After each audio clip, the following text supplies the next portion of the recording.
దేవుణ్ణి దేవుడిగా నువ్వు ఆరాధించగలుగుతున్నావా? దేవుణ్ణి దేవుడిగా నువ్వు నమ్మగలుగుతున్నావా?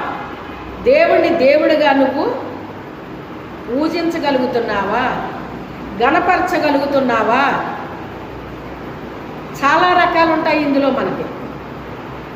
మన లాభం కోసం దేవుణ్ణి ఆరాధిస్తున్నామా? మనకేదో జరుగుద్దని దేవుణ్ణి ఆరాధిస్తున్నామా? అది నిజమైన ఆరాధన కాదది. అంటే నీకేదో మేలు జరగాలి కాబట్టి నువ్వు ఆరాధిస్తున్నావా దేవుణ్ణి? అందుకు నమ్ముతున్నారా? అది నిజమైన నమ్మకం అనరు దాన్ని. నీకేదో జరగాలి కాబట్టి నువ్వు ఆయన నమ్ముతున్నావు, ఏదో జరిగిస్తాడు కాబట్టి నువ్వు ఆయన్ని ఆరాధిస్తున్నావు, కన్నీటి ప్రార్థన చేస్తున్నావు, స్తుతిస్తున్నావు అంటే అందులో నీ స్వార్థం ఉన్నది. స్వార్థము లేనిది కావాలి దేవుడు.